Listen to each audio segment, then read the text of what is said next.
It is the Jesse Kelly Show, another hour of the Jesse Kelly Show on a wonderful, wonderful Thursday. We're going to make fun of Democrat dysfunction, talk about some of the things the Biden administration was planning on doing if they got another 4 years. We have to talk about the medical industry, the age of things, an illegal got snatched up and sent to El Salvador, all that and so much more coming up on the world-famous Jesse Kelly Show this hour. Now, this kind of piggybacks on what we were discussing the first hour about how vicious these people are and how there's always terrible infighting and knifing and everything going on inside of whatever communist party happens to exist. For us, it's the Democrat Party. In the UK, it's the Labour Party. Canada has their own. But for us, it's the Democrat Party. That's our communist party. And this David Hogg situation just absolutely kills me because David Hogg is the vice chair. Right? He's a big shot now. But who is David Hogg? Well, we already explained. He's the Air Fingers quote school shooting survivor, and he's risen to national prominence as a communist activist, a gun grabber. That's what he does. Rosen? Did I say Rosen? He's risen, Chris. Chris, can we edit that? Dang, we're live. That sucks. I like Rosen actually better now that I think about it, Chris. You know what? I'm going to stick with that. He rosen to power and vice chair. But the thing is, you didn't wash all the stank off of him when you made him vice chair. Remember what we just got done saying? The CEO who's a communist, he's not a CEO first and a communist second. He's a communist first. Did you think when you made David Hogg vice chair of the DNC that he was going to consider himself vice chair of the DNC before a communist? You thought wrong. David Hogg came out and publicly announced his intention to challenge established Democrats in safe seats so he can pull the party further to the left. It's so bad. The fighting has gotten so bad. The chief, Ken Martin of the DNC, had to come out against it. Let me be unequivocal. No DNC officer should ever attempt to influence the outcome of a primary election, whether on behalf of an incumbent or a challenger. If you want to challenge incumbents, you're more than free to do that, but just not as an officer of the DNC, because our job is to be neutral arbiters. We can't be both the referee and also the player at the same time. Aren't you enjoying the Civil War? I think it's just fantastic, but this is what they've done. And keep this in mind. When you are a Democrat, I want you to think about elected Democrats at a national level, but this also applies at the state and local level. Well, I'll pause on that for a second. I ran for Congress, right? I ran for Congress. I lost twice. You already know that. But everyone knew the race was going to be close the first time I ran. And there's always a thinking, well, what if he wins? What if he wins? Did you know we were already getting applications from people who wanted to work for me? Now, who were these people? Well, a lot of these people were my campaign staffers, hardcore anti-communist activists who'd been working hard. They wanted to work in my congressional office if I won. Another group of people were young people, young men, young women who wanted something that looked good on their resume. Hey, do you think my son could work for you out of this office? You think my daughter could intern for you here? But what do all of these people, every one of them, what did they all have in common? They were all on the right. And because it was me, they were always far to the right. Do you think I took an interview or got an application from a single Democrat to work for me? Of course not. Now, obviously, that's a fairly obvious point, but think about that. Expand that to every Democrat senator, every Democrat member of the House, city councilman, state house, whatever. Who works for these people? Who do they hire? They have staff too. It's all activists on the left. You notice how many of these people have their staffers or former staffers getting busted doing crazy communist things? Remember that story the other day about the dude who was keying Teslas? Who did he work for? Tim Walz. It's all nutballs. So they're constantly fighting off revolutionaries now that they have groomed from inside their own party, because that's who goes to work for the local Democrat. It's anarchy inside of the Democrat Party. Oh, and then there's this little bit. Yes, it is an advantage that Democrats have made Trump the ultimate boogeyman. Look at him. He's the devil. Look at him. Because it gives, we've talked about this, it makes them mission focused. It gives them something to strive towards, right? Stop Trump. Ah! But you've also recruited communist revolutionaries, and you've told everybody that stopping Trump is the ultimate goal. Now the party's divided. This, I think, is a revolt that is going on within the Democratic Party right now, Democrats and their leaders. I mean, take a look nationally. Hello, Democrats on Dem leaders in Congress. The belief that they will do the right thing when it comes to the economy. Last year at this time, 80% believed that the Democratic leaders in Congress would do the right thing when it comes to the economy. And keep in mind, this is Democrats. Look at where we are now. That number has been slashed in half to just 39%. Holy Toledo, that is the lowest number by far in Gallup polling. The lowest previous was just 60%, which is 21 points higher than this. Democrats hate what their congressional leaders in Washington are doing right now on the key issue of the day, the economy, and their confidence has fallen through the floor, Mr. Berman. Democrats hate their own party because Democrats have forever promised everybody that they would stop Donald Trump. We have to stop Trump, stop Trump, stop Trump, stop Trump, stop Trump, over and over and over and over and over again.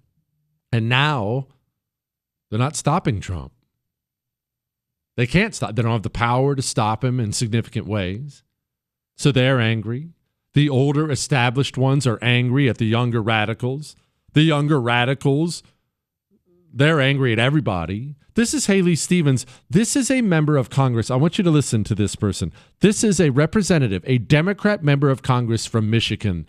This is the kind of person Democrats have to deal with now. The gentlewoman is recognized for an additional 30 seconds. Cause of their servitude, sharing in the profession with those who have not come before you. Similar times of trying medical need, wars and flus past.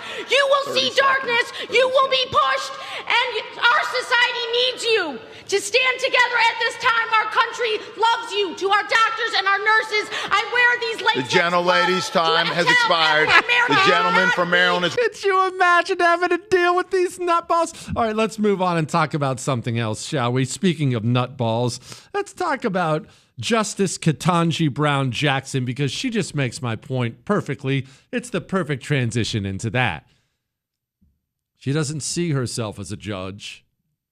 She doesn't see herself as a Supreme Court justice. What does she see herself as first? A communist, a revolutionary. There was a case brought in front of the Supreme Court, and it was about the indoctrination, the endless indoctrination of LGBTQ demon mob stuff in our schools. You see, they keep putting these, I can't even describe them on the air because it's a family show, these books in schools for little kids to read it's pornography. There's no other way to describe it. It's pornography. In any other walk of life, if you saw, gosh, I'm gonna vomit just thinking about it. If you saw these pictures, you would say that's pornography. She knows that. Here she is. We don't at this moment, based on the record you've provided, know that these books aren't just sitting on the shelves. And you've said that if that's the case, that's not going to be enough. I disagree, Your Honor. The record is undisputed. And I, again, will refer you to the district court transcript at 63, where counsel So you're said saying the Fourth Circuit is wrong when it says, quote, we don't have any information about how any teacher or school employee has actually used any of the books. The Court of Appeals... Yeah, you hear what she's doing. You hear what she's doing. I guess I'm struggling to see how it burdens a parent's religious exercise if the school teaches something that the parent disagrees with. You have a choice. You don't have to send your kid to that school. How does it burden you If we took your third grader and we showed him this book of some just absolutely despicable acts and told him that he could be a tranny if he wants to, why are you complaining? Just keep your kid home from school. Is she a judge? Does she see herself as a judge? As a Supreme Court justice? She's a communist revolutionary, first and foremost. One more quick word on that. We'll do some emails before we move on.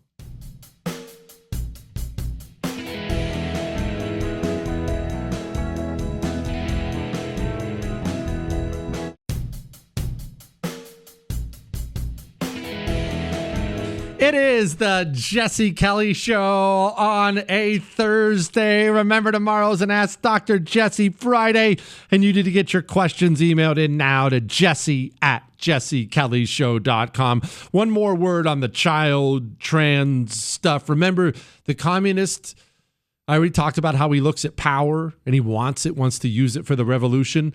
He looks at your children the same way, because they are power for him, remember?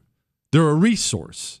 If he can break them from you and get them in his camp instead of your camp, get rid of your stupid values, make them revolutionaries, little, single, miserable, on medication, just monsters, well, they'll be loyal Democrats their entire lives. Don't believe me? Listen to the Colorado Democrats. Under English common law, it was recognized that the care of all infants is lodged in the king as parens patriae, and by the king, this care is delegated to the Court of Chancery. In protecting neglected and dependent children, chancery courts use what are called equitable powers, the essential ideas of which are flexibility, guardianship, and the balancing of interests in the general welfare, with a view to getting a fairer result than could be obtained by applying older and more rigid rules. So the notion that parents' rights have always reigned supreme is not in our English-Saxon history, but rather that there was always a recognition that the state had an interest in protecting the rights of children. What did you just say? Parents' rights. Oh, please. It's up to the state, you see. That's how these people think. And years and years and years of their thinking like that and us being asleep at the wheel, myself included, has led us to this point. Headline, this is from the Harvard Political Review. Less than half of young Americans are proud to be an American. Now, don't get me wrong, young people are drifting our way quickly. In fact, we'll get to that in a little bit. They're quickly getting our way.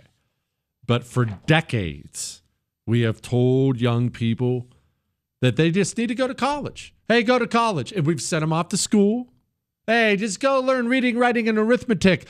Little did we know the communist was sitting there like a hungry wolf in that school, waiting for Aiden, Jaden, and Braden to walk in the door so he could shatter them away from you.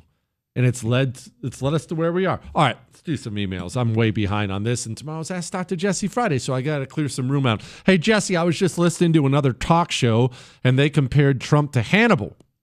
They stated that if Hannibal had just taken Rome, he would have won instead of hesitating and playing the long game. Your thoughts? Well, this is one of those historical debates. And for you non-Roman types, during the Second Punic War, that's when the famous Carthaginian general Hannibal led an army over the Alps into Italy and promptly started wiping out entire Roman armies. At one point in time, he had wiped out really all of the Roman armies. And after he did that, the thinking was Hannibal was going to march on Rome and end Rome because Rome would not submit. They wouldn't surrender. And they thought he was going to do this in Rome. It's documented to this day, it was widespread panic in Rome. After the last Roman army had been wiped out, they thought he was coming. Make it about Washington, D.C. Think if the Chinese landed a bunch of divisions on our shores, and we would think to ourselves, well, that's fine. I'm sure the Marines and the Army will fight them off and all that stuff. And what if all of our guys got wiped out and there were 10 Chinese divisions marching on D.C. with no other troops? You'd think, okay, well, we're in trouble. In Rome, there was no more army. And in Rome, they thought Hannibal was going to march and take it. Now, this is where people who judge historically, and we all debate, I do the same thing too. We look back and we judge with 20/20 hindsight. Why didn't Hannibal just take out Rome? Here's my problem with that way of thinking. Hannibal was not only an extremely capable man, general, tactically. He may be the greatest general who ever lived, tactically. Who else wiped out that many Roman armies at the height of their power? He was amazing. He was very experienced. He grew up. His father was a general. He was a military man. A military man, a tactical genius, and a man who has, by this point in time, a cemented reputation as being bold. He will take bold steps. He'll try to ambush an entire army. He'll march elephants through the Alps. He'll do big, bold things. If Hannibal thought he could take Rome, don't you think he would have taken Rome? That's where I always come down on it. What are we going to say? He was a wuss? He was far from that. Are we going to say that he didn't know what he was doing? I don't think me, Jesse Kelly, radio host and 4-year average Marine, is qualified to judge the actions of one Hannibal Barca. But look, maybe I'm wrong. Look, geniuses make mistakes too. Maybe he should have. I don't think he could have. Or at least I don't think he thought he could have. Taking out an army in the open field is a whole different nut to crack than taking down walls and laying siege to the biggest city on the planet. All right, whatever. Well, outside of China. Anyway, let's move on and talk about your doctor, illegal immigration. Pam Bondi first, though. Hang on.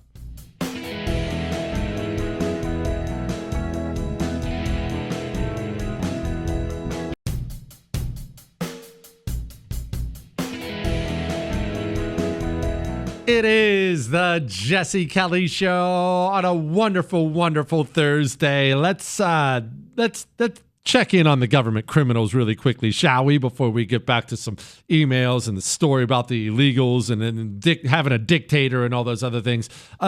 This was Tammy Bruce talking about the State Department. Remember we brought up the other day, Marco Rubio's he's doing some very good things, eliminating State Department positions, eliminating really entire departments at the State Department.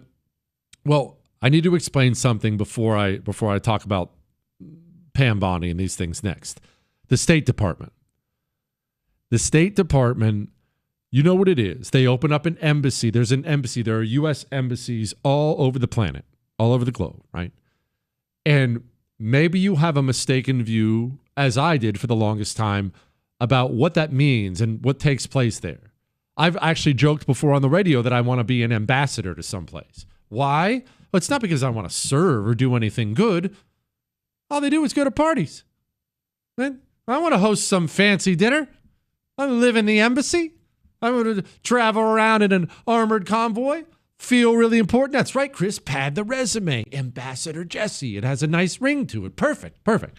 No, but obviously I'm kidding, but that's kind of what we think about when we think about the U.S. Embassy. I've actually laid eyes. In fact, I was standing about 10 feet away from the U.S. Embassy in Paris. Remember when we got stuck there for 2 days during a layover? Got stuck in Paris. I happened to be walking right by it. I'm like, why are these armed guards? Oh, our embassy. And you look at that embassy and you say to yourself, well, that's obviously where the ambassador lives and all these State Department employees live. And what are they doing? What's their job? Well, diplomacy. They're, of course, hosting dinners, having important meetings. They're probably having important meetings about Trump's trade talks and tariffs and important agreements. And that's what you picture, right? With the State Department. That's what I picture. That's a tiny little sliver of what the State Department actually does. What the United States State Department has been doing for years and years and years is causing revolution. That's what they've done. If there is a political party, if the political party in power, where we have an embassy, and there's a political party in power, and our politicians decide they don't like that political party or they don't like that government, they will take the vast quantities of money we give to the State Department and they will create revolutions inside of that country to topple governments. The United States State Department topples governments with propaganda and money and other things. That's what it's been doing for a long time. You could argue that's not actually the end of the world, right? We want our State Department to do something. We want them working on behalf of America and America's interests. And if there's a government hostile to our interests, good. I'm glad we toppled it. That would be a one way of thinking. And I'm not even going to say you're wrong. The problem with that way of thinking is for years and years and years, who has been putting their people into place in the State Department around the globe? I've got a clue for you. It hasn't been Republicans. And when Republicans get in there, they don't get rid of all the Democrats that have been put into place. So that embassy that's in Paris, who do you think they're trying to stop from coming to power in Paris, in France? May I point out to you, and no, I'm not saying our State Department had anything to do with this. I'm not saying they didn't, but do I need to remind you that Le Pen, the right-wing lady, just got barred from running for office in Paris, in France? She was leading in the polls. She was kind of their Trump-type figure, the nationalist populist type. They just charged her with the crime and prevented her from running for office. Do you think the State Department wanted that to happen? So, yeah, it's bad. Now, that brings me to this little bit. This is Tammy Bruce. That about 10% of 100% of the money that was allocated to certain foreign aid, to all foreign aid, only 10% of it went to the issue. 90% was eaten up by bureaucracy and contractors and layer after layer of people making money on those efforts. What we say here with this dynamic, it's not that we're pulling back on foreign aid or what's important to us. It's actually getting it back to the point where we can make a difference, where the money that is spent actually goes to the issues that matter to the American people, that matter to the nation.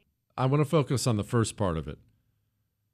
When they give $100 million, it was a lot more than that, but when they give $100 million to the State Department, in fact, let's make it about a specific issue. Let's say, hey, State Department, we want you to teach Egyptian kids how to read. Here's $100 million, State Department, to teach Egyptian kids how to read. So, U.S. Embassy in Cairo, here's $100 million check. Have a good time. Get those little Egyptian kids hooked on phonics. 10 million of that actually goes to Abdul and his children's books. $90 million of that disappears. But where does it disappear? Because it doesn't disappear. It doesn't actually disappear. Where does it go? Well, you heard her lay out the different contractors and layers of bureaucracy. When you hand $100 million to the State Department in Cairo, and they're supposed to use it to help little Egyptian kids learn how to read, they find a way to stick their fingers in $90 million of it and instead fund every little CIA/State Department pet project in Cairo. Hey, instead of $100 million to teach Egyptian kids how to read, let's send $10 million to that, and let's spend $90 million buying AK-47s for the revolutionary group who's going to topple the government. Let's spend $40 million to teach them all how to be gay. Let's spend it. Instead, we have communist revolutionaries put into place in State Department agency after State Department agency across the planet, and they're swindling our money and using it for evil purposes. Which brings me to this. Pam Bondi made another public announcement. We're excited to be here for the launch of the task force to eradicate anti-Christian bias as outlined in the President's executive order. Together, this task force will identify any unlawful anti-Christian policies, practices, or conduct across the government, seek input from the faith-based organizations and state governments to end anti-Christian bias. Okay. Look, it's fine. In a vacuum, it's fine. Yeah, like Chris said, it's not bad. It's not bad. But we just talked about one portion of the government, the billions of dollars they've used illegally, billions of your money. We haven't even talked about the Pentagon. We haven't even sniffed the Pentagon yet. My goodness. CIA, NSA, we haven't even, the FBI. Our federal government is full of criminals. I once again am getting this little spidey sense tingle. I can feel the hairs on my arm stick up. I'm getting this spidey sense tingle that we're being played. I see a press conference about anti-Christian bias, and what I see is something that's designed to make me think you're doing something. To make me stand up and cheer by tossing me a little table scrap of steak. Oh, I don't get any of the actual delicious meat or fat. You toss me a little piece of gristle and you think that's going to get me to stop begging. Government criminals have to go to prison. Period. End of story. Do some emails in a moment.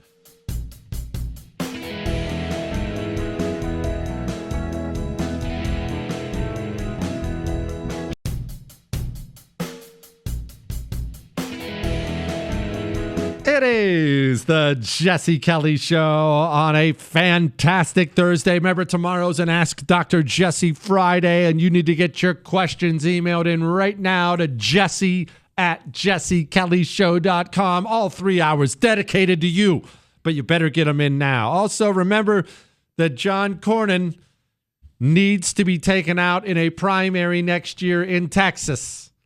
It is important to send a message to the GOP establishment that we are finally involved enough to take out powerful members of the establishment in a primary in a red state. John Thune needs to see it. Lindsey Graham needs to see it. All of them. Rounds, Tillis, they all need to see it. But John Cornyn, he's running the good old-fashioned get reelected playbook by doing what we've seen many times before. Thanks to President Trump's outstanding leadership, states like Texas are able to attract world-class companies like Apple, NVIDIA, Novartis, and others that have made multi-billion-dollar investments right here in the USA. Operation President Trump needs sucked up to. I wish I'd put that differently. Anyway, that operation is well underway. Cross your fingers. Let's hope it doesn't work. Hey, Jay Steele, I've always been under the assumption, maybe naively, that the rights in the Constitution only applied to American citizens. So with all this talk about due process surrounding deportations of criminal foreigners who came into our country illegally, I'm a bit confused. Who is entitled to due process in our country and who isn't? Well, first of all, the American Constitution is for Americans, period. It's for American citizens. The French Constitution is not for you. The Canadian Constitution is not for you or for me. The American Constitution. I, as an American citizen, am governed under America's laws, period. And I have protections as an American citizen. Lots of them. That's part of the benefit of citizenship. There are two types of people who tell you that illegals should be given, quote, due process. And there are only two types of people. The first kind, we really don't have to bother with because they're hopeless anyway. The first kind of person who says that is just an America-hating communist trying to find any reason at all to destroy the country. And so they know how to cloak their evil with words that we love. That's the left does this so well, and the right falls for it so many times. You get some scumbag leftists who brought in 20 million foreign barbarians as fast as they could. Now you try to remove them. Well, they know you want them removed, but they want They want to stop you. So what do they do to try to change your heart? Hey, I thought you cared about the Constitution. Is that what Jefferson would want? Maybe you should read the Bill of Rights. They don't actually care about Jefferson or the Constitution or the Bill of Rights. They care about the Revolution. But they know you care about Jefferson. You care about the Constitution. You care about the Bill of Rights. So they know how to use your values against you. We're going to set that group of people aside because they're already the enemy. We have to work against them at all times. We get that. There is a portion of the right who believes this as well. Part of me believes a lot of these people are genuine. Part of me genuinely believes that the right, I'm talking about our politicians, our people with a platform, radio, writers, TV, that some of these people are actually card-carrying communists. They know they can't advertise that. So they try to just kind of worm their way in to weaken us as much as humanly possible. But some may be genuine. Some people on the right actually believe that you can save a country when the communists have brought in 20 million and you're going to give every illegal a hearing on the way out. Look, there's a story that's supposed to be controversial. Here's a headline of it. Venezuelan immigrant in Detroit makes the wrong turn at Ambassador Bridge and is deported. Apparently, he was locked up and sent to El Salvador. Oh, here's from the article. 32-year-old Venezuelan immigrant Ricardo Prada Vasquez reportedly went the wrong way delivering a food order in January. Ended up crossing the Canadian border, was taken into custody by U.S. authorities, and he was deported.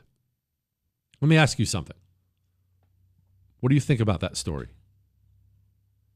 He's obviously, I'm assuming, DoorDash or Uber Eats, or I didn't look that much into it, but delivering food, maybe he's delivering pizzas, makes a wrong turn, runs into authorities, they find out he's not a citizen, gets deported. Does that bother you? There is a low T portion of the right that will look at a story like that and be mortified by it. But that's how every country should run its immigration system, and that's how most countries do. It doesn't matter the reason, whether you got a traffic ticket, whether you murdered 10 people, whether you hooked a left when you should have hooked a right on DoorDash. If you come into contact with authorities and you're in a country illegally, you are apprehended and deported. That doesn't mean you want them to have their fingernails pulled out. It doesn't mean you want them killed or something like that. You apprehend them, you're gone. Goodbye. Bye-bye. That's how it has to be done. But a portion of the right has been so neutered and weakened through years and years of reading National Review and other pathetic publications like that, Cato Institute, these real loser publications and loser think tanks, that now there is a portion of the right that thinks losing, as long as you lose the right way, is a good outcome. Well, look, we have to obey it. It's the due process. That if we lose that, look, although they love this line. They love this line. When fighting monsters, you better make sure you don't become one. That is their favorite line in the world. Hey, don't be too mean or you've already lost. When you're fighting demons who brought in 20 million barbarians as fast as they could, you better become a freaking monster, or you will lose. And then your women lose, and your children lose, and your country's gone.